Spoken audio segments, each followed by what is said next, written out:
É a responsabilidade sempre a gente falar aqui na frente, porque a gente tenta passar um pouco da nossa vivência semanal também, unido à palavra, o que nós queremos passar. Sempre que eu escuto essa música, foi uma das primeiras vezes que eu estive aqui, no banquinho, sentada, e essa música ela convida a igreja a celebrar com alegria.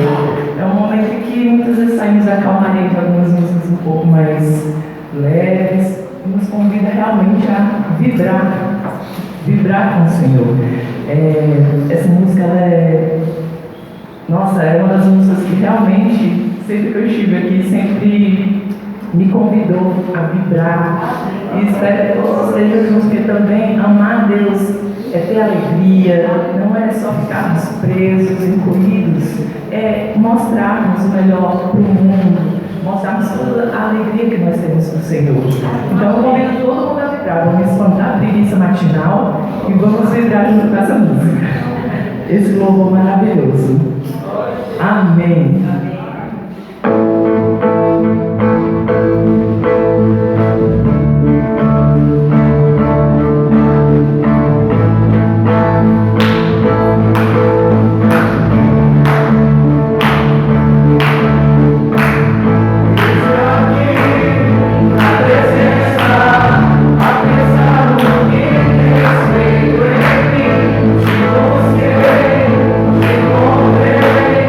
Só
os irmãos podem se sentar.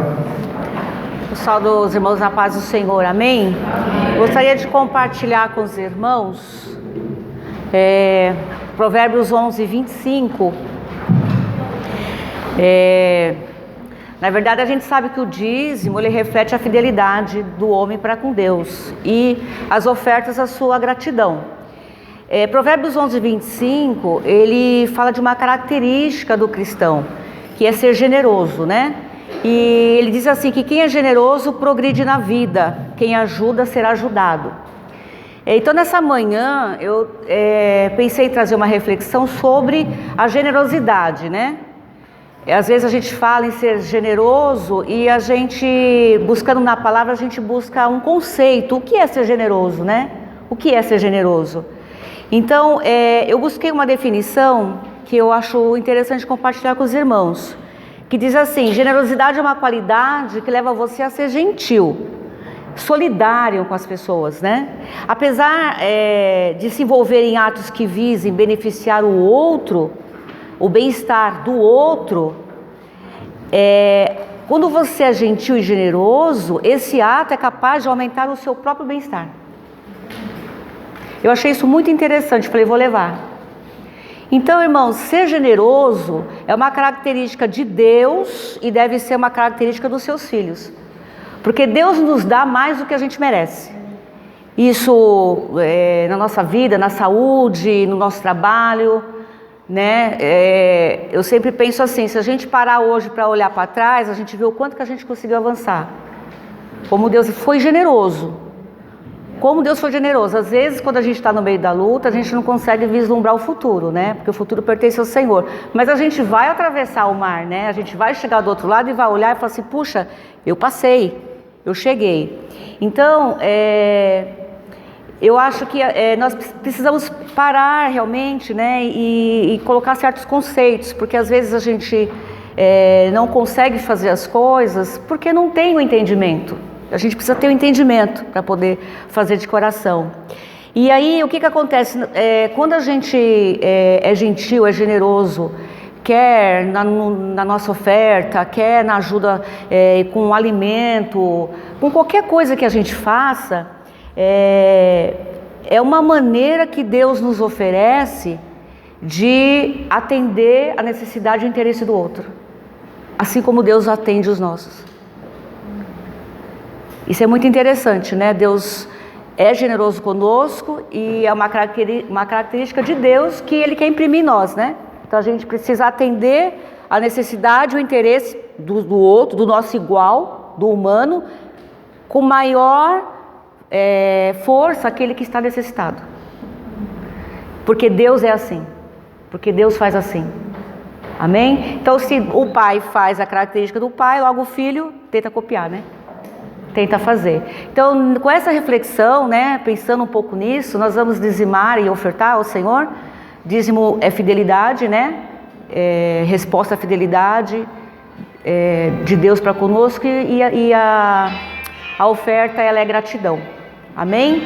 Então, vamos orar para que Deus imprima isso nas nossas vidas. Amém? Vamos orar. Senhor, nós te damos graças, Senhor, nesta manhã, por estarmos aqui. Somos gratos, Senhor, por tudo que o Senhor nos tem dado.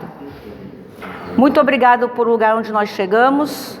E muito obrigado, Senhor, por aquilo aonde o Senhor certamente nos levará. Porque o Senhor é o Deus que trabalhou ontem, trabalha hoje.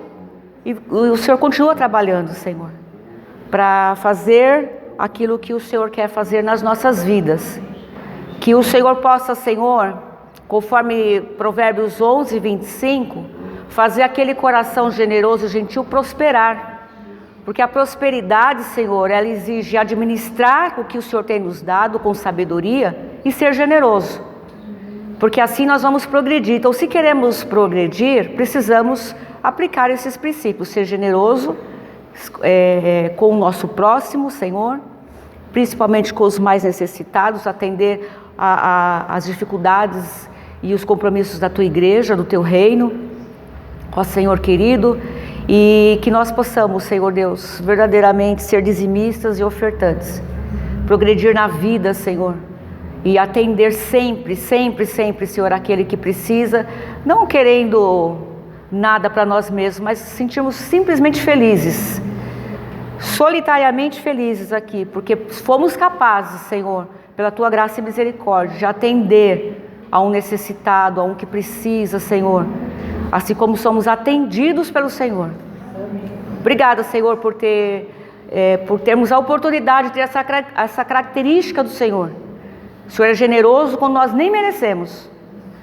Então, Senhor, nos ajuda a ser dizimistas, ofertantes, com sabedoria, com entendimento do que estamos fazendo, Pai, para que o Teu nome seja glorificado. Por isso a Tua palavra diz, aquele que contribua, dê de coração, porque Deus ama aquele que dá com alegria, com generosidade. Esse é o segredo, Senhor, da vida, de progredir, de prosperar, de ser alegre, feliz na Sua presença. Nós Te louvamos, Te agradecemos, em nome de Jesus. Amém, Senhor. Agradeço a oportunidade. Enquanto nós vamos estar dando mais louvores, eu não vou fazer as suas ofertas também.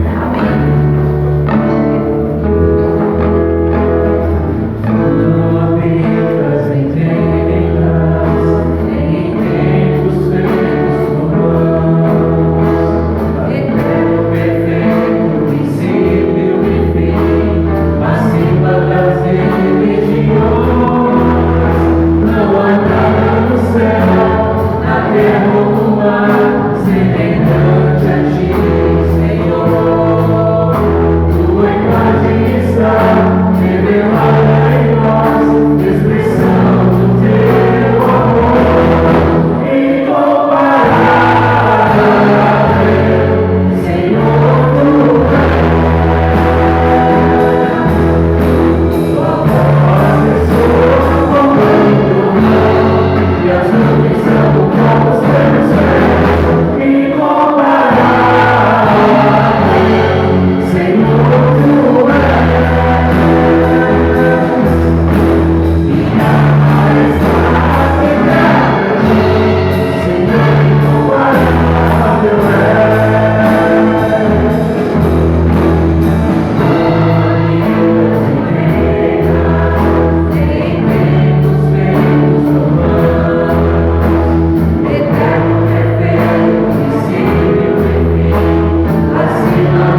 queria pegar-se, mas esvaziou-se a si mesmo, vindo a ser servo, tornando-se semelhante aos homens. E sendo encontrado em forma humana, humilhou-se a si mesmo, e foi obediente até a morte, e morte de cruz. Por isso Deus o exaltou à mais alta posição e lhe deu o nome que está acima de todo nome, para que ao nome de Jesus se dobre todo o joelho, no céu, na terra e debaixo da terra, e toda língua confesse que Jesus Cristo é o Senhor, para a glória de Deus Pai. Amém. Fiquei refletindo bastante nisso durante a semana, e quando falaram assim, ó, isso foi um louvor, eu falei... E quando eu fui ver os outros falando da bondade de Deus, adorar a Deus por quem Ele é, porque Ele é incomparável, eu caí justamente nesse detalhe. O nome Ele está acima de todo nome. Que os irmãos possam tratar com a gente isso e trazer a nossa memória nessa manhã. Manhãzinha fria, manhãzinha gostosa, para quem gosta do frio. Nós possamos trazer a nossa memória que o nome de Jesus está acima de todo nome, no céu, na terra e debaixo da terra. Amém? Amém.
Paz do Senhor a todos.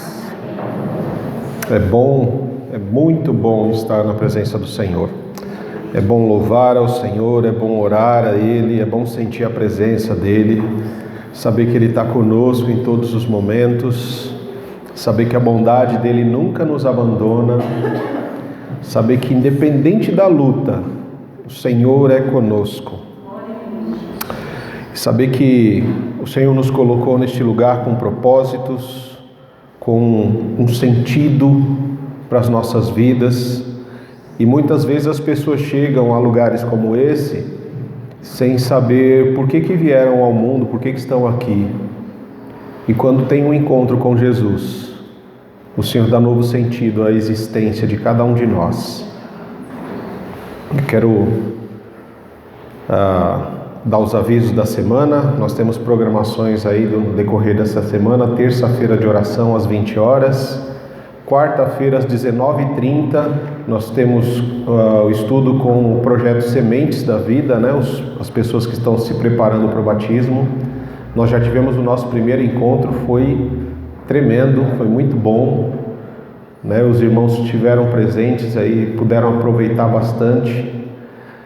Além desses irmãos que estão se preparando para o batismo, nós também tivemos presença de outros irmãos que já têm uma caminhada cristã, mas estão em busca de uma reciclagem, né, que é importante isso, a gente reciclar os nossos conhecimentos, ouvir novamente coisas que foram nos ditas há muito tempo atrás, isso é importante. Na quinta-feira nós também temos estudo bíblico às 20 horas. Nesse último encontro nós tivemos falando sobre a questão da oração, né, e como é importante nós ouvirmos sobre oração, mas não apenas ouvir, mas deixar que a palavra do Senhor adentre a nossa mente, desça até o nosso coração, para que cause a transformação que é necessária em cada um de nós. No decorrer da semana, nós fizemos aí uma enquete no nosso grupo de WhatsApp e ficou decidido que nós vamos comemorar o aniversário da nossa comunidade no dia 17, apenas no domingo, né? Então vão ser passadas mais informações aí sobre como que vai ser, o que nós temos que contribuir, como nos prepararmos para esse momento de festa, onde a nossa igreja comemora 57 anos de vida, de existência neste lugar. Quantas pessoas já não passaram por aqui, quantas histórias, quantas vidas não foram tocadas e transformadas através da ação de Deus neste lugar, das pessoas que passaram por aqui. E é momento de celebração, é momento de nos alegrarmos com isso. Quero chamar as crianças, pré-adolescentes aqui à frente. A Dorinha quer falar? Sábado. É verdade, sábado nós temos o relógio de oração, às 12 horas de oração. Então você já vai se programando para assumir a responsabilidade de estar por um período de 1 hora intercedendo, orando aqui na igreja, né? Então vai preparando o seu coração, vai se colocando na presença do Senhor, né? E depois você passa o seu nome, olha, eu quero ficar em... E à medida que você for vendo os horários que estão sendo preenchidos, se de repente tem 2, 3, 4 pessoas no mesmo horário e está faltando alguém em algum determinado horário, dá uma olhadinha, faz um esforço, sai do seu horário com algumas pessoas e cobre aquele horário para que não fique vago, tá bom? Vamos fazer esse esforço para cobrir essas 12 horas de oração, porque é um período de batalha, de luta, de guerra espiritual que nós travamos, né? Enquanto estamos aqui em intercessão, em oração, o Senhor tem trabalhado em nossas vidas, em nossos corações. O irmão Antônio hoje tirou os pinos, né? Ele já está sem os pinos no pé, então agora é um processo ainda constante de recuperação, de restauração, que os irmãos continuem intercedendo e orando pela vida do querido, para que logo ele esteja conosco. E no demais, a irmã Fátima também quer falar? Agradecer pelas orações, minha mãe já está me dando. Amém, que bom. Amém. A mãe da irmã Fátima agradece então as orações, as intercessões que foram feitas e que não cessarão, elas continuarão sendo feitas. né? Nós já tivemos ali um momento de oração muito gostoso lá na casa da irmã Fátima, né? E eu tenho orado pela família da irmã Fátima, que já tem uma história com essa igreja, né? O Senhor já plantou semente de vida ali no coração dos seus filhos e precisa florescer. E para que floresça, é necessário que nós estejamos em intercessão, em oração, né? Então esse é um dos grandes motivos também da igreja estar intercedendo. Convido os queridos a se colocarem de pé para intercedermos e orarmos aqui. Tentaram ligar para ela e não conseguiram, e ela está preocupada porque ela não precisa da mãe dela. Pela saúde da minha. Pela saúde da sua mãe? Sim, da minha tia que também recebeu um diagnóstico de câncer a semana passada. Amém. Josefa, o nome dela. Pela Josefa, que é a tia da Dinalda, e a Maria Eugênia, que é a mãe da Dinalda, que nós possamos interceder por elas. O Senhor tem planos e propósitos, o Senhor tem caminhos que nós muitas vezes não compreendemos, mas que nosso coração possa se adequar, né? E por isso nós oramos, para que o Senhor mude o nosso coração diante dos caminhos e das coisas que se apresentam diante de nós. Amém? Senhor, graças te damos pelo teu cuidado, pela tua direção. Te agradecemos por poder estar aqui e orar ao Senhor, abrir os nossos lábios, ó Deus, e clamar ao teu santo nome, invocando o nome desse Deus que é poderoso, que é maravilhoso, que é um Deus conselheiro, um Deus forte, Pai da eternidade, em que a bondade não cessa, mas ela inunda os nossos corações. Nós te agradecemos por poder celebrar mais um dia na tua presença. Te agradecemos pela vida e pelo cuidado do Senhor dos pré-adolescentes, nas crianças. Pedimos que o Senhor use a professora nessa manhã como instrumento poderoso nas tuas mãos, poderoso para transformar, para libertar cada vida, Senhor, em nome de Jesus.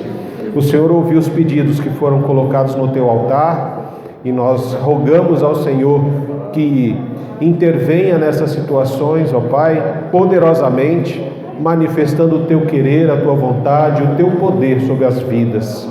Que em nome de Jesus o Senhor continue fortalecendo a tua igreja, Senhor, para que continue sendo edificada na palavra, na comunhão, na oração, para que em nome de Jesus esta igreja continue brilhando, Senhor, em meio às trevas, conforme o Senhor Deus nos criou para fazer.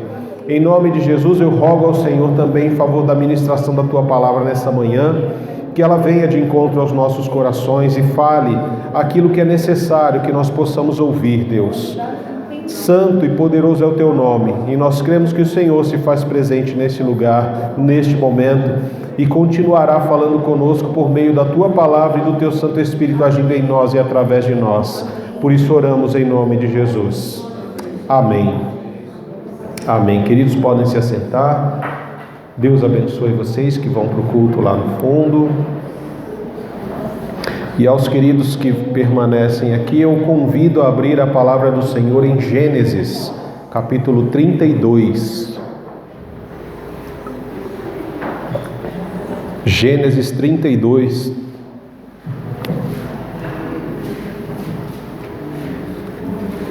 Gênesis, um dos livros difíceis de encontrar nas Escrituras, né?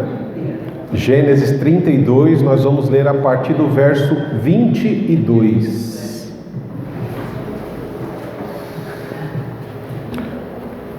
Eu acho que Gênesis e Apocalipse são os livros mais difíceis da gente encontrar nas Escrituras, né?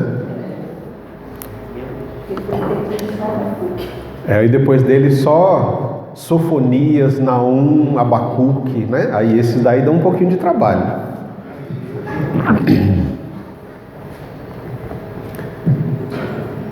Durante a noite, Jacó se levantou, tomou suas 2 mulheres, suas 2 servas e seus 11 filhos, e atravessou com eles o rio Jaboque. Depois de levá-los para outra margem, fez passar todos os seus bens. Com isso, ficou Jacó sozinho no acampamento. Veio então um homem que lutou com ele até o amanhecer. Quando o homem viu que não poderia vencer, tocou na articulação do quadril de Jacó e a deslocou. O homem disse: deixe-me ir, pois está amanhecendo. Jacó, porém, respondeu: não o deixarei ir enquanto não me abençoar. Qual o seu nome? Perguntou o homem. Jacó, respondeu ele. O homem disse: seu nome não será mais Jacó. De agora em diante, você se chamará Israel, pois lutou com Deus e com os homens e venceu. Por favor, diga-me qual é o seu nome, disse Jacó. Por que quer saber o meu nome? Respondeu o homem, e abençoou Jacó ali. Jacó chamou aquele lugar de Peniel, pois disse: vi Deus face a face, e no entanto a minha vida foi poupada. O sol estava nascendo quando Jacó partiu de Peniel, mancando por causa do quadril deslocado. Essa história de Jacó, o próprio Jacó, ele faz muitas vezes nós olharmos para a nossa própria caminhada de vida e para a vida de muitas pessoas que às vezes estão ao nosso redor. Quantas vezes você já não ouviu frases que dizem: o tempo cura todas as coisas, ou dê tempo ao tempo e tudo vai se consertar, tudo vai ser arrumado, os problemas vão ser resolvidos, as feridas vão ser curadas, é só dar tempo ao tempo, porque o tempo vai curar todas as coisas. E muitas pessoas que acreditam nesse ditado resolvem dar tempo ao tempo. E depois de muito tempo, as feridas continuam abertas, as dores continuam doendo, os medos continuam apavorando a nossa alma. Porque na realidade esse tipo de fala, esse ditado, ele nada mais é do que uma desculpa para não tomarmos as decisões que nós precisamos tomar, que são necessárias e difíceis nas nossas vidas. E aí nós esperamos que o tempo tente resolver as coisas, mas o tempo não resolve. Apenas um encontro transformador com Jesus pode fazer isso. Quantas vezes, você viveu momentos de escuridão na sua vida? Tem um livro chamado A Noite Escura da Alma. É de São João da Cruz, um espanhol. Um livro bem antigo já. E em que ele fala da jornada da nossa alma em busca de Deus. E essa jornada, ela segue passo a passo. Existem muitos passos que são dados pela nossa alma para buscar o Senhor, para buscar estar perto de Deus. Desculpa. E esses passos normalmente eles são dados em noites escuras. Em noites escuras da nossa alma. Sabe aqueles momentos, Existem os estudiosos dizem que tem um momento da noite em que a escuridão é mais densa, em que você pode quase que tocar a escuridão. Tamanhas são as trevas. É o momento mais escuro da alma, muitas vezes. É o momento em que a gente às vezes perde a esperança, a alegria, a disposição. A gente perde a disposição para fazer qualquer coisa. E muitos de nós vivemos esses momentos na nossa vida. E às vezes não é um momento ou dois momentos, são várias vezes que isso acontece conosco. Essa jornada da escuridão da nossa alma representa a experiência dolorosa pela qual muitas pessoas passam na sua tentativa de buscar um amadurecimento espiritual para se unir com Deus. Quantos de nós não enfrentamos noites escuras na nossa alma para nos tornarmos cristãos mais maduros, para sentirmos que estamos próximos do Senhor? Quantos passos não damos? Quantas vezes essa jornada não parece tão estressante? e difícil. Quantas vezes a escuridão é tão profunda que a gente não consegue enxergar um palmo diante do nariz. Eu tenho certeza de que todos nós já vivemos algum momento desse na nossa vida. E também nós ouvimos às vezes as pessoas dizendo sobre a fé que alguns têm, né? Ah, porque fulano tem uma fé inabalável. Atravessou tantos e tantos problemas, tantas dificuldades, está aqui, ó, firme e forte. Mas essas mesmas pessoas às vezes não experimentam essa mesma fé. E às vezes essas pessoas somos nós, que falamos da fé que o irmão A, B ou C tem, da luta que um enfrenta, que o outro enfrenta, mas que nós mesmos não conseguimos ter essa fé, não conseguimos experimentar esta fé. Às vezes eu ouço homens muito sábios, né? Muito inteligentes, não sábios, mas inteligentes, falando sobre a fé dos cristãos, sobre como nós somos resilientes em meio aos sofrimentos e às dificuldades da vida, e como essas pessoas têm inveja dessa fé, como eles gostariam de ter a fé que nós temos. E talvez venha a pergunta no seu coração: por que essa pessoa não tem essa fé? Ele deseja tanto essa fé, mas ele não tem. Ele não consegue experimentar e desfrutar dessa fé. Por que isso acontece? Porque ele ainda não teve um encontro verdadeiro, profundo, transformador e salvador com Jesus. Por isso ele anseia essa fé, por isso ele consegue ver essa fé na vida de outras pessoas, mas ele não consegue desfrutar na sua própria vida, porque ele ainda não teve esse encontro face a face com Jesus. Talvez você também se sinta muitas vezes assim. Talvez você olhe para a vida de alguns irmãos: poxa, eu queria tanto ter a fé de um determinado irmão ou irmã. Eu queria ter essa força, mas eu não consigo. Talvez você ainda precise ter esse encontro com Jesus, esse encontro transformador, esse encontro que vai te fortalecer e realmente te salvar.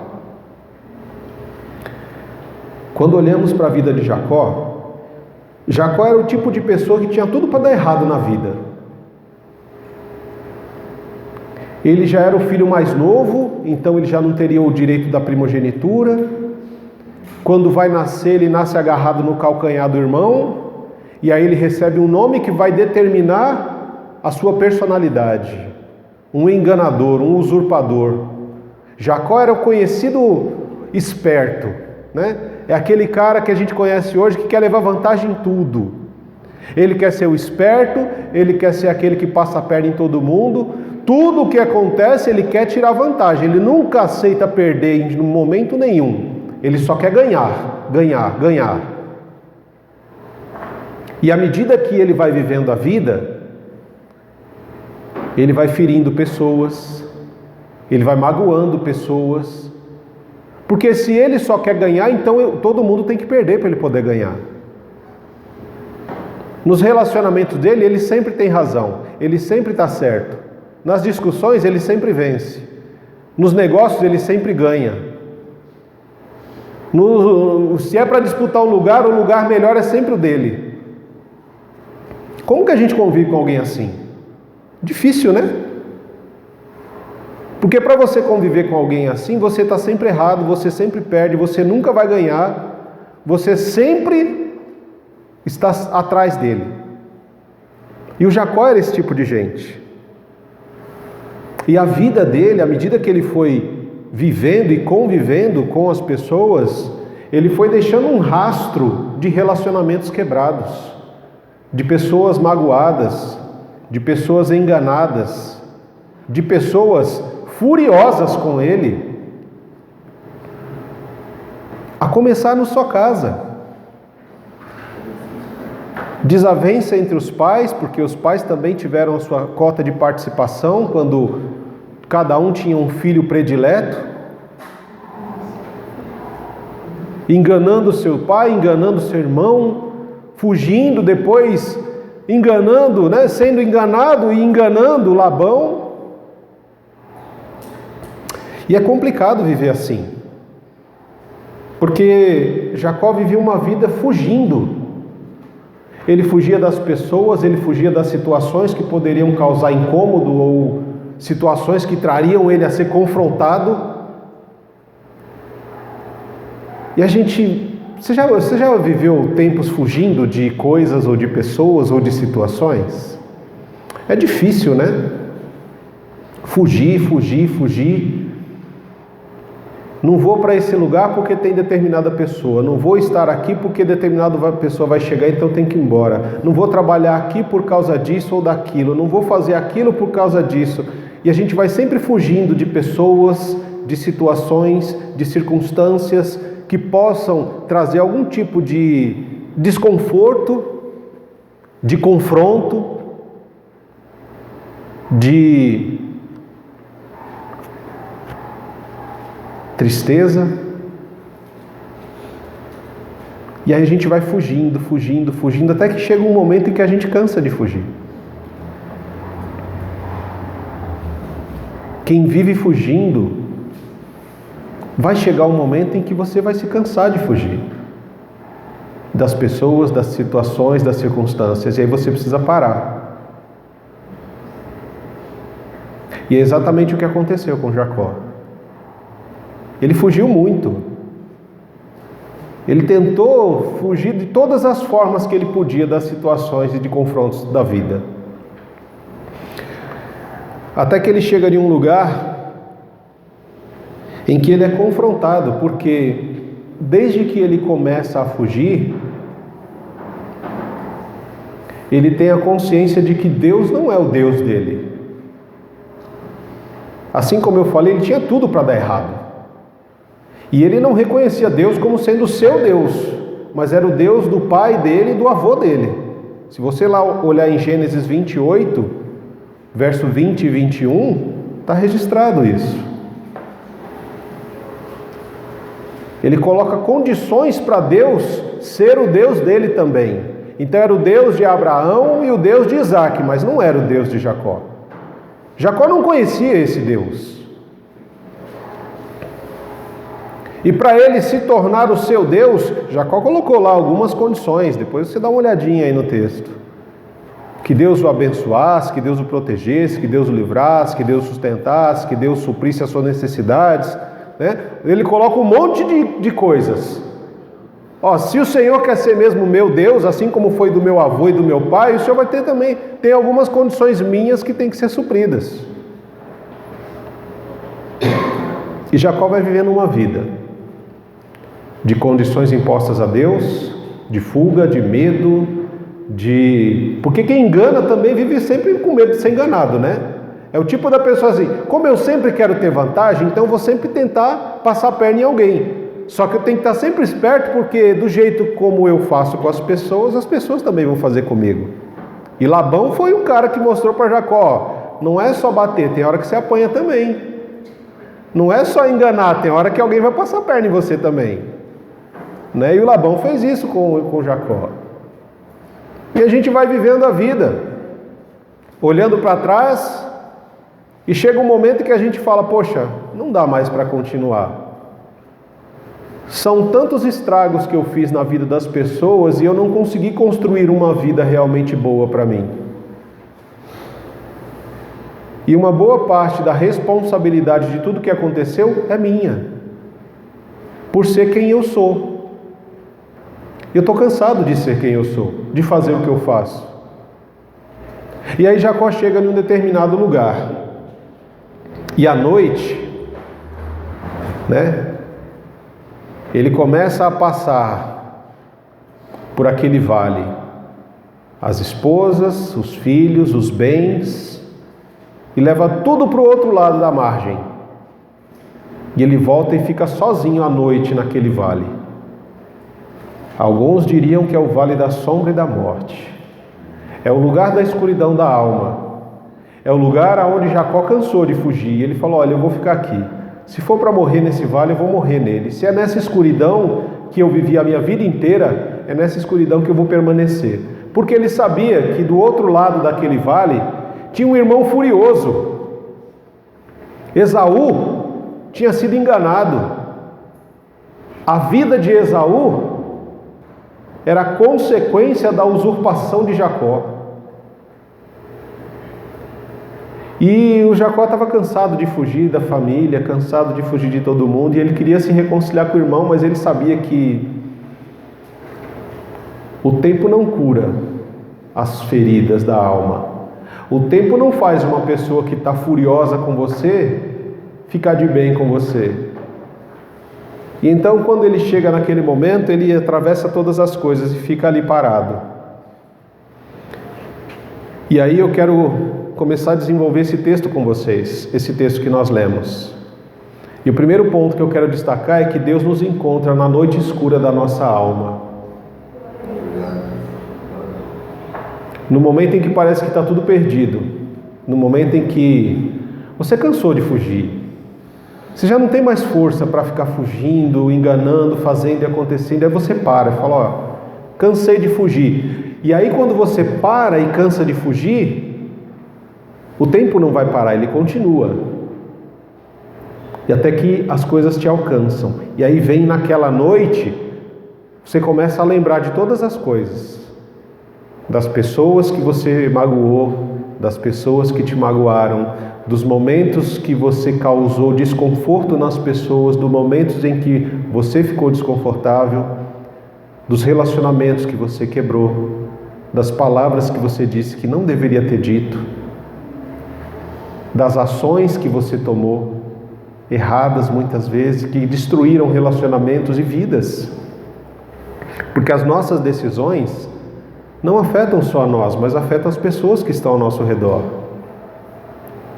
E aí Jacó cansou de correr, de fugir, de lutar contra as pessoas, e ele para, sozinho, no meio da escuridão. E no meio daquela escuridão, começa a ser travada uma luta. Deus nos encontra na noite escura da nossa alma. E por que uma luta foi travada ali? Porque Jacó, apesar de todas as coisas, era um lutador. Ele passou a vida inteira dele lutando contra tudo e contra todos. Lutou contra Esaú, lutou contra Jacó, ou melhor, contra ele mesmo, Jacó. Uma luta interna, Ele lutou contra Esaú, ele lutou internamente com ele, contra os desejos do coração dele. Ele lutou contra Isaac, ele lutou contra as esposas. E nada melhor do que Deus se apresentar diante de Jacó para uma luta. Jacó precisava de um adversário à altura. E nesse momento da escuridão da alma de Jacó, o seu adversário para a luta era o próprio Deus. Você já parou para pensar você lutando com Deus na escuridão da sua alma? Essa foi a luta de Jacó. Deus se manifesta para ele como um lutador. Deus quer transformar a vida de Jacó. Por isso esse encontro não podia ser mais adiado. Jacó não queria mais as bênçãos de Deus. Jacó queria a presença do próprio Deus. As bênçãos do Senhor na vida de Jacó já não eram mais suficientes. Ele queria agora estar presente. Ele queria sentir Deus. E para isso acontecer, ele tinha que estar sozinho. Ele abriu mão de posses, atravessou as posses, atravessou os filhos, atravessou esposas, e já não tinha mais atrás de quem ele se esconder, nem a quem ele culpar, já não tinha o que ele barganhar, era ele e Deus. Um encontro no deserto da vida de Jacó, aonde só restou ele e Deus. Era o grande embate. Talvez a sua situação seja a mesma. Talvez você tenha passado uma vida inteira fugindo de questões, de situações, de pessoas. Talvez você continue ainda fugindo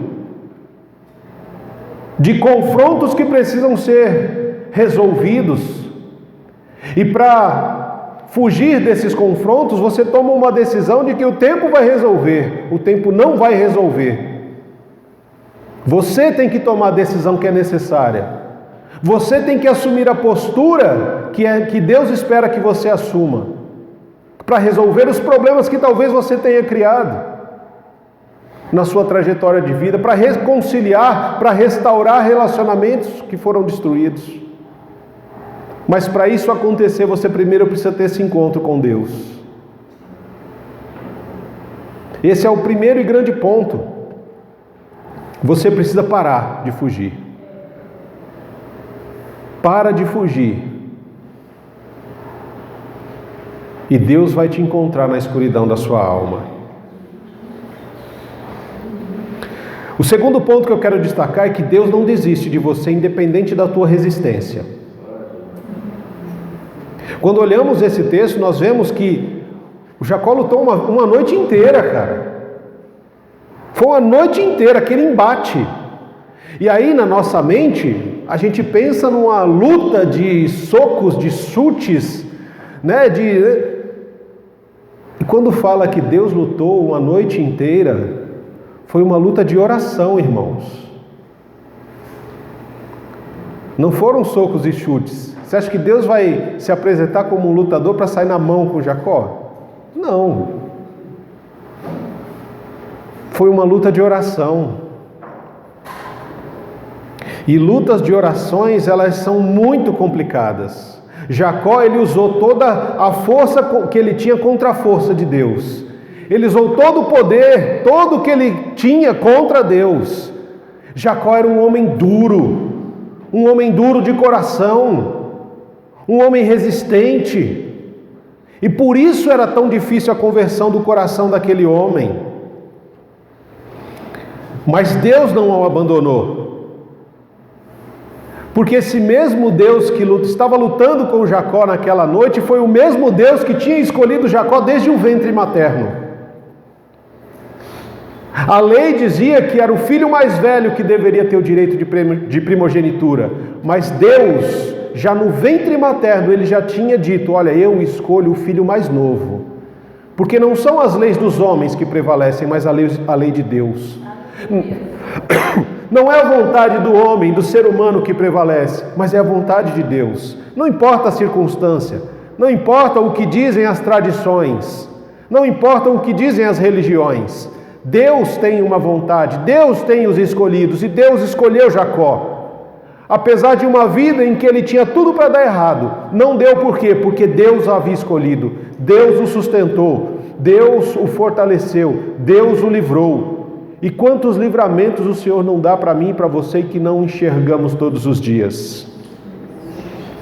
Deus tem lutado conosco e por nós desde o ventre da nossa mãe. Eu hoje sou um pastor, mas eu nunca pensei que eu o seria. Mas Deus já tinha um chamado e já tinha reservado e preparado para mim trilhar um caminho que eu não sabia. E as decisões que eu vim tomando na minha vida no decorrer da minha caminhada me trouxeram aonde eu estou hoje. Muitas decisões foram tomadas contra a minha própria vontade, mas por reconhecimento da grandeza e da soberania de Deus na minha vida.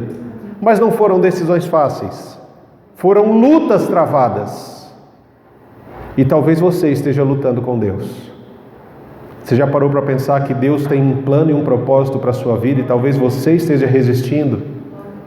Talvez você queira a sua vontade, talvez você queira ir pelo caminho que você acha que é o certo e você resiste com todas as forças, porque nós fazemos isso. Nós resistimos, nós usamos argumentos, artimanhas, desculpas, usamos pessoas, usamos situações, circunstâncias, nós criamos situações para lutar contra Deus e resistir, mas Deus não desiste de nós. E o terceiro ponto que eu quero destacar é que Deus nos fere para não nos perder para sempre. Enquanto nós lutamos, nós usamos todos os recursos que nós temos. E Deus muitas vezes Ele vai nos ferir para não nos perder eternamente. E eu me lembro muito de algumas histórias que são contadas de pastores, né? Pastores de ovelhas de verdade, ovelha, né? Em que quando no meio do rebanho tem aquelas ovelhas que são atentadas, aquelas que não param, que vivem arrumando confusão, fugindo, né? Para que o pastor não perca aquela ovelha de uma vez, ele quebra as pernas daquela ovelha, para que aquela ovelha não consiga mais ficar pulando, né? Até coloquei aquele videozinho esses dias aí no grupo, né? Da vida do pastor. Ele vai, tem todo o trabalho para tirar a ovelha daquele buraco, que ela não sabe como é que ela se enfiou. Ela dá 3 passos e um pulo de volta para o buraco. Assim também é o pastor conosco. Às vezes, irmãos, Jacó, ele tinha, como ele usa essa metáfora de lutador, né? Uma luta com Deus. O lutador tem a sua força nas coxas, no quadril, né? Um lutador, ele tem a força dele no quadril, ele esquiva, ele vai, ele faz toda aquela ginga. O dia já estava raiando. E até quando Jacó ia continuar resistindo? E Deus sabia que Jacó não ia desistir tão fácil. E onde é que estava a força desse lutador? Estava na coxa? Então eu vou ferir a coxa de Jacó. Eu vou deixar ele manco. Desloca. E naquele momento em que a coxa é deslocada, Jacó se agarra a Deus. Não vou te deixar ir enquanto você não me abençoar. Jacó entendia que todo o dinheiro que ele tinha, todos os bens que ele tinha, as esposas, os filhos, tudo que ele construiu ao longo da vida, nada disso tinha importância. Tudo era vazio. Nada mais poderia suprir a ausência que ele sentia da presença desse Deus em seu coração. E então ele desesperadamente ele se agarra a Deus, ele chora e ele implora: eu não vou te deixar ir enquanto não me abençoar. Eu não vou perder essa oportunidade. É a oração do desespero. Sabe aquela oração que você já... Sabe, o tempo está acabando, tem que ser agora. E aí eu me lembro da oração de Pedro, né? Quando Pedro, ele pede, olha, eu no meio da tempestade, ele está no barco, ele vê Jesus, ele fala, olha, se é o Senhor mesmo, deixa que eu vá ter com o Senhor. Ele fala, então vem Pedro. E eu imagino Pedro, a coragem que ele teve que ter para sair do barco e colocar o pé sobre a água. O primeiro pé, você vai testando, né? Será que afunda? Aí ele põe um pé, aí, ficou? Eu vou pôr o outro então. Aí ele tira o segundo pé. É muita coragem. É muita fé de que ele pode realmente ir ao encontro de Deus. E quando ele põe os 2 pés sobre as águas, ele começa a andar na direção de Jesus. Ele começa a enxergar a tempestade que está ao redor. Ele tira os olhos de Jesus e ele começa a afundar. E naquela hora não tem tempo para você fazer aquela oração, né? Amantíssimo Deus, eterno Pai, maravilhoso e santo é o teu nome. E aí você começar a descrever a grandeza de Deus, a beleza de Deus, a provisão de Deus. Não dá para... Senhor, salva-me! Essa é a oração do desespero. Salva-me, Senhor! E do jeito que veio, que saiu aquele pedido, aquele clamor de desespero, na mesma hora veio a ação de Deus, segurando a mão de Pedro para que ele não afundasse e trazendo ele de volta. Assim estava Jacó. Havia sido ferido. Então ele fala, olha, eu não vou te deixar embora enquanto o Senhor não me abençoar.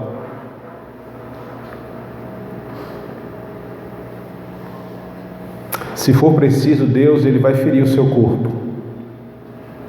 Se for preciso, Ele vai tocar nos seus bens, Ele vai tocar na sua saúde, Ele vai tocar no seu casamento, Ele vai tocar no seu emprego, na sua conta bancária, nos bens materiais. Se for preciso, Ele vai tirar um ente querido seu. Tudo para não perder você eternamente. Em que você tem se apoiado na sua luta contra Deus, resistindo ao amor de Deus? Jesus falava para Paulo: Paulo, não resista ao meu amor, porque isso só vai causar dor e sofrimento em você. E quantos de nós não estamos resistindo ao amor de Deus? E aí eu te convido a pensar no que você tem se apoiado para lutar contra Deus, para que a vontade de Deus não seja feita na sua vida. Talvez seja isso que Deus vai tocar. Se o seu filho é maior do que Deus para você, talvez Deus toque no seu filho. Se o seu marido, se a sua esposa é maior do que Deus na sua vida, talvez Deus vai tocar no seu cônjuge. Se são os bens materiais, talvez Deus vá fazer você perder tudo que você tem. Se é a sua saúde, talvez Deus vá tocar na sua saúde, para que você seja humilhado diante dele. O A.W. Tozer, que é um dos grandes monstros do cristianismo, um grande escritor, ele tem uma frase que ele diz que o Senhor não irá abençoar plenamente um homem enquanto não tiver vencido. Enquanto Deus não vencer você na oração, Ele não vai te abençoar plenamente.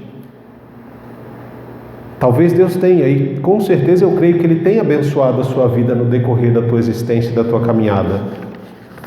Mas Ele ainda não completou tudo aquilo que Ele quer fazer na sua vida. Porque você ainda luta contra Ele, você ainda resiste contra Ele.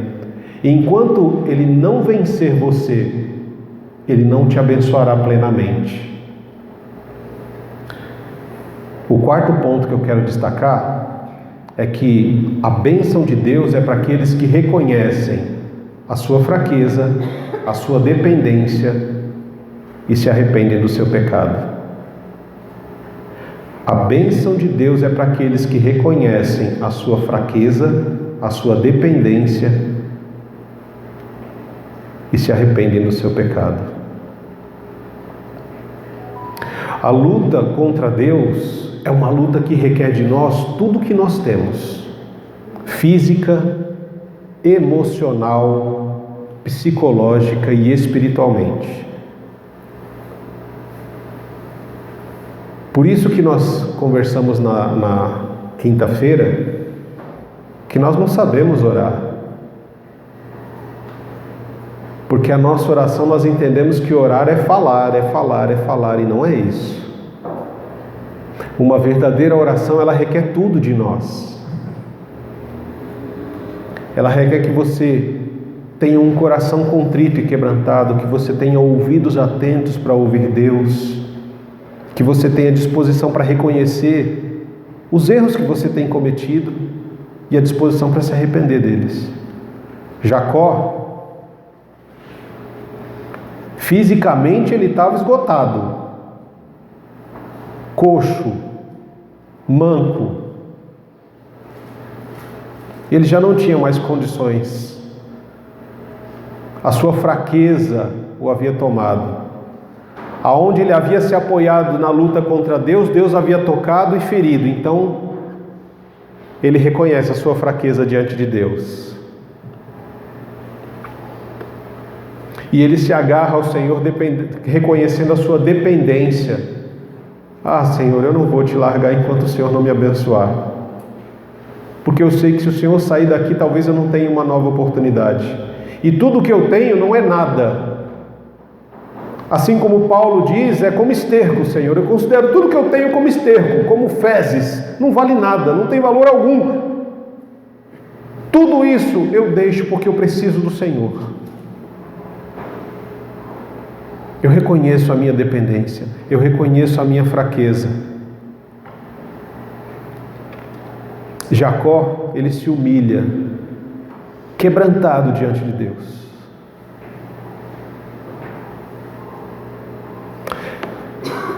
Muitas vezes nós queremos ser abençoados do nosso jeito, da nossa forma e no nosso tempo, não é verdade? Quantas vezes nós não brigamos com Deus porque nós queremos a bênção de Deus agora, desse jeito?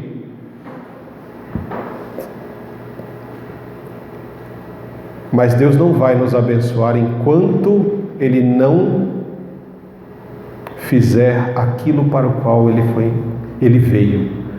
Enquanto Ele não fizer a gente reconhecer o nosso pecado e nos arrepender dele, nós não seremos plenamente abençoados. Enquanto o Senhor não nos vencer na luta da oração, nós não seremos plenamente abençoados.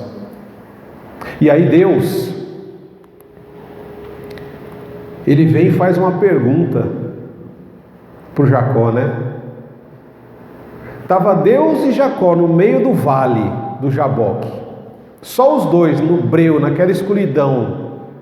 E aí Deus e o Jacó, depois de ferido na coxa, se agarra ao Senhor em lágrimas e olha, eu não vou te deixar ir enquanto o Senhor não me abençoar. Jacó vira e olha, ou melhor, Deus se vira e olha para Jacó e pergunta para ele, qual é o seu nome? Será que Deus não sabia o nome dele? Deus lutou a noite inteira com o cara e não sabia o nome dele? Deus sabia o nome. Aquilo era muito mais do que apenas informação. Deus queria uma confissão, um reconhecimento. Deus queria um arrependimento real e verdadeiro de Jacó. E quando ele pergunta seu nome, ele responde Jacó.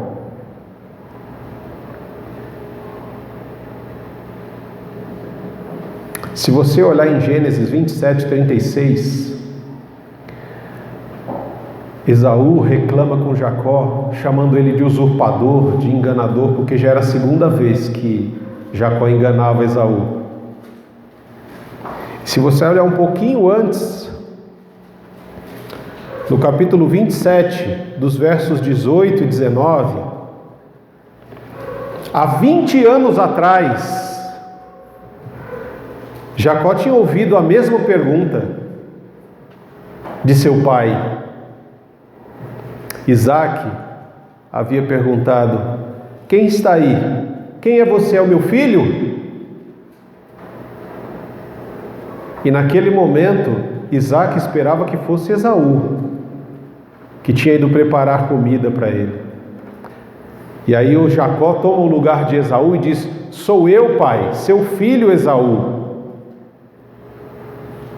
O Isaac desconfiou e pergunta de novo, é o meu filho Esaú quem está aí? E o Jacó diz, sim, pai, sou eu, Esaú. 20 anos se passaram daquela pergunta, qual é o seu nome? Quem é você? Jacó passou 20 anos fugindo dessa pergunta, porque era um enganador. E antes de Deus o abençoar, Deus queria uma confissão de pecado. Será que você vai falar para mim que você é o Esaú? Qual é o seu nome, rapaz? Você se lembra que isso foi perguntado a você há 20 anos atrás? E você mentiu?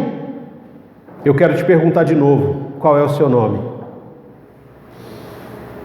Ele estava cansado de fugir, ele estava cansado de enganar, ele chegou no limite. E ele reconhece o seu pecado. Jacó. E quando ele responde Jacó, ele confessa, eu sou um enganador, um mentiroso, um falsário. Eu sou tudo de ruim que possa ser. Eu não sou uma boa pessoa.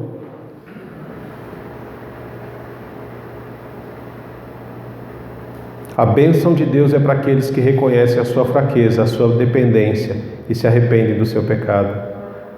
Jacó reconheceu a sua fraqueza, a sua dependência e reconheceu o seu pecado. Ele admite a sua identidade e reconhece que é um enganador, confessando o seu próprio nome.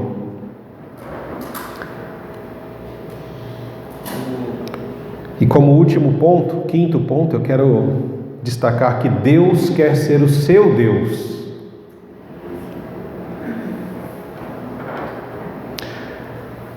Depois que Deus ouve o nome e a confissão de Jacó, Deus diz para ele: olha, você não vai mais ser reconhecido como um enganador, um mentiroso, um usurpador, mas você vai ser reconhecido como um príncipe de Deus, como aquele que lutou com Deus e prevaleceu. E quando nós lemos o texto que diz que você lutou com Deus e com homens e prevaleceu, às vezes a gente olha e fala: nossa, mas então Jacó venceu a Deus?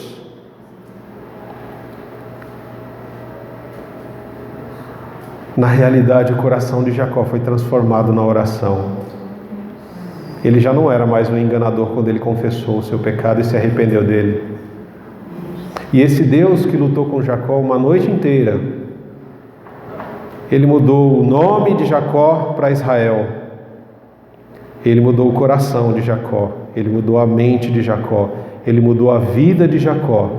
Ele mudou o futuro de Jacó. E aí ele pergunta: quem é o Senhor? Qual é o seu nome? E Deus diz para ele: por que você quer saber o meu nome? Já é o suficiente você saber que eu sou o que sou. E Deus o abençoa. E aquele vale de escuridão, trevas, aquele vale onde representaria a noite escura da alma de Jacó, ele chama aquele lugar de Peniel, a face de Deus, porque ali ele viu Deus face a face e a vida dele foi poupada.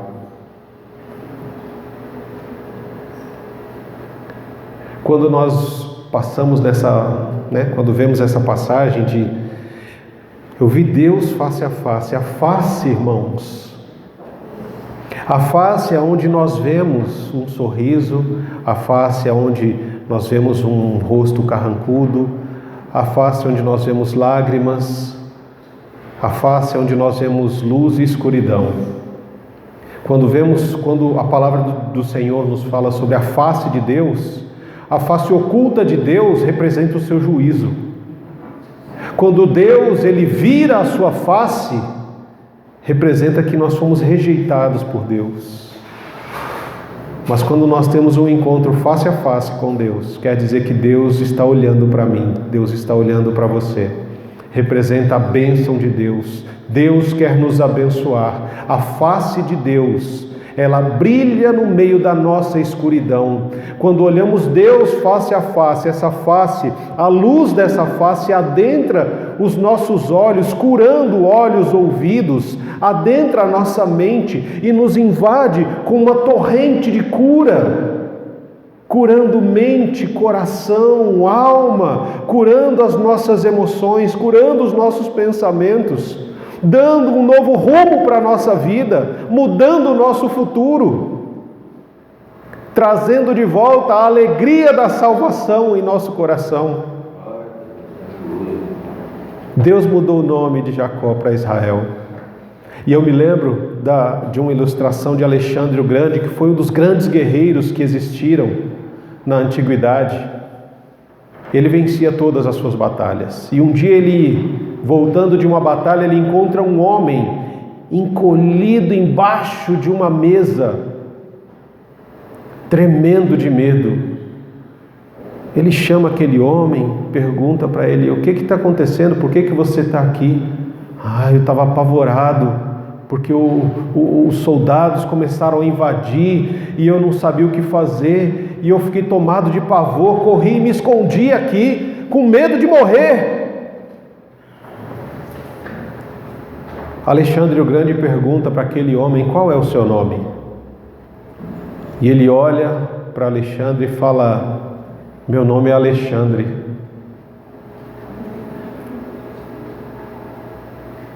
Alexandre o Grande olha para o Alexandre, aquele medroso, e diz para ele o seguinte: ou você muda de nome, ou muda de atitude. Porque o nome de Alexandre o Grande era reconhecido em toda a antiguidade como um grande guerreiro, E como é que aquele rapaz poderia ter o mesmo nome que ele e ser um covarde? E ele diz, ou você muda de nome ou você muda de atitude. Como é que nós queremos ser conhecidos como filhos de Deus, se não temos intimidade com Deus? Como é que nós queremos ser abençoados plenamente por Deus, se nós continuamos fugindo de Deus? Como é que nós queremos ser reconhecidos como pequenos cristos, como cristãos, se muitas vezes não nos parecemos com Cristo? Deus quer mudar quem nós somos. Deus quer mudar a nossa realidade, porque Ele quer ser o nosso Deus. Esse Deus, lembra que nós falamos que lá no capítulo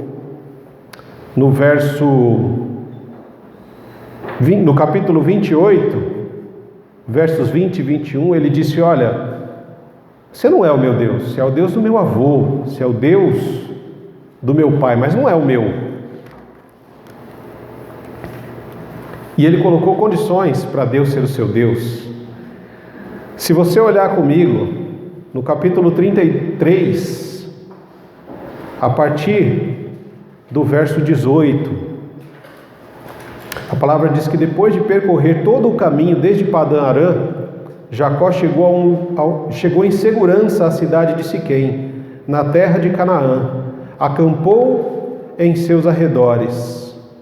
Jacó comprou da família de Amor, pai de Siquém, o terreno onde estava acampado, por 100 peças de prata. Ali construiu um altar e chamou de El Elohei Israel. O que quer dizer esse nome? Deus, o Deus de Israel. Agora sim,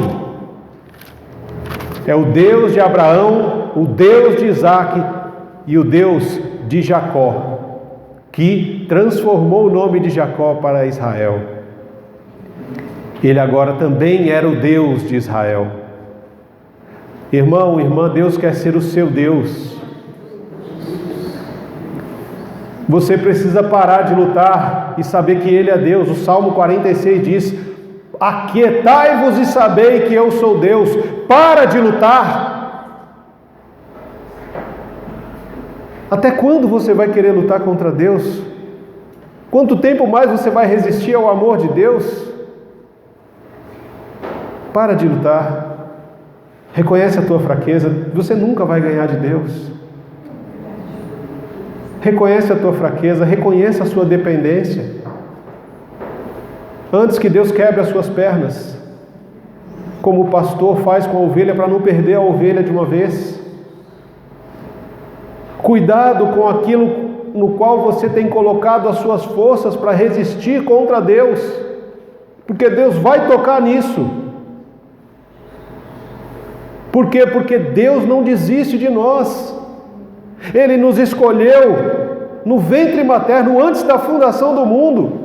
Deus tem um propósito para você. Deus quer dar sentido para a sua vida muito além daquilo que você acha que tem hoje.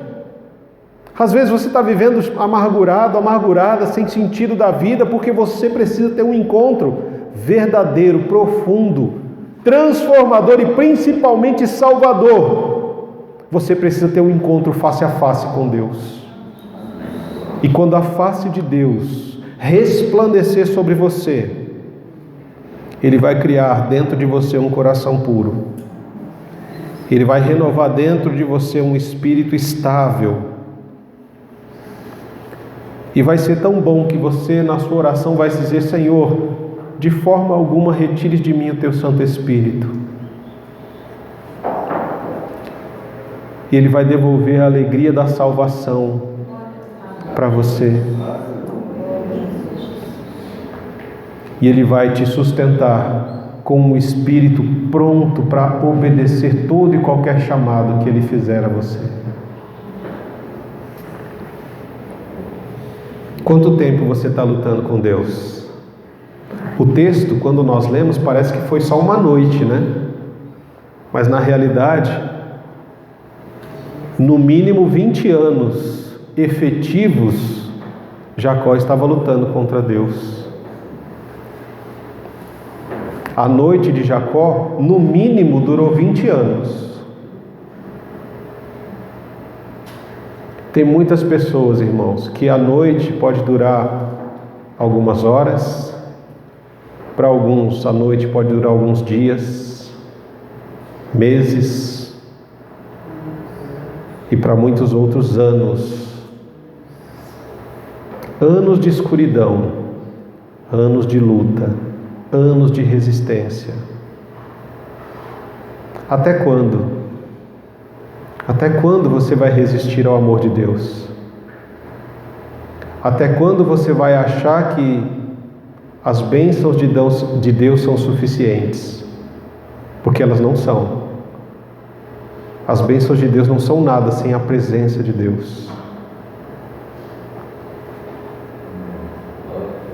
Ele quer ser o seu Deus, mas você precisa reconhecer a sua fraqueza, a sua dependência e se arrepender do seu pecado. Graças te damos, Senhor, pela tua palavra. Nós te agradecemos porque o Senhor nos trouxe até este lugar. Talvez hoje seja o nosso vale. Talvez esse seja o momento da nossa maior escuridão. E quando a estrela da manhã brilha na noite, a estrela da manhã anuncia que a escuridão tem um fim. E a nossa escuridão, Senhor, a escuridão da nossa alma, ela também tem um fim. Mas para isso acontecer, nós precisamos parar de lutar contra o Senhor. Nós precisamos reconhecer a nossa fraqueza, a nossa dependência e nos arrepender dos nossos pecados. O desejo do nosso coração, Senhor, é que o Senhor seja o nosso Deus. Que nós possamos levantar altares no nosso coração para o Senhor, reconhecendo que hoje nós estamos levantando um altar, reconhecendo que o Senhor é o Deus do Maurício, é o Deus do Abessuir, é o Deus da Nils, é o Deus da Sônia, é o Deus do Valtinho, é o Deus da Cláudia, do Pedro, do Lucas, do Marcos. O Senhor é o Deus de cada um de nós que ouvimos esta mensagem. Nós não queremos mais resistir ao teu amor. Senhor, neste momento nós entregamos toda a nossa resistência diante do Senhor. Colocamos as armas que nós carregamos no chão e pedimos ao Senhor: adentre, Pai, porque esse lugar é teu, essa igreja é tua, essas pessoas são tuas, esses corações e mentes são teus. Todas essas famílias são tuas, toda a nossa história, Senhor, ela é tua. Escreve uma nova história nas nossas vidas, Senhor. Escreve uma nova história na vida de Monte Santo, de cada pessoa que se encontra aqui hoje, de cada pessoa que ouve essa palavra, Deus. Onde estiverem ou quando estiverem, que sejam tocadas pela palavra do Senhor nessa manhã, Senhor. Oh Deus, que em nome de Jesus, o nosso coração não se pergunte mais aonde está o Senhor, mas que ele tenha certeza de que o Senhor se faz presente. O Senhor é conosco, de que o Senhor nunca nos deixou, nunca nos abandonou. E de que se estamos aqui hoje é porque o Senhor nos conduziu até esse momento, sustentando, libertando, livrando. Oh Deus, quantos livramentos o Senhor nos deu, Senhor, até aqui. Não vemos, mas reconhecemos a tua grandeza, a tua soberania. Oh Senhor, a tua majestade sobre nós. Pai, que em nome de Jesus nós possamos nos derramar no teu altar, reconhecendo a tua infinita bondade para conosco, essa bondade que nos persegue, mesmo quando escolhemos caminhos errados. O Senhor, como um bom pastor, vai ao encontro das suas ovelhas e as traz de volta, mesmo que para isso o Senhor tenha que quebrar as nossas pernas, quebrar o nosso orgulho, quebrar a nossa vaidade, a nossa arrogância. E o Senhor não nos deixa largados, o Senhor nos pega no colo, nos põe nos ombros e nos carrega até o lugar de restauração. Que esse seja o nosso lugar de restauração, onde aquietamos o nosso coração, paramos de lutar contra o Senhor. Ah, Senhor, e somos invadidos por um amor que não podemos contemplar. Somos invadidos por um Espírito que é santo e que produz santidade em nós. Pai, que o amor de Deus, que a graça de Jesus Cristo, que a comunhão e a consolação do Espírito Santo nos inunde, nos conduza, nos sustente, nos abençoe dia após dia, para que o nome do Senhor seja glorificado em nós e através de nós.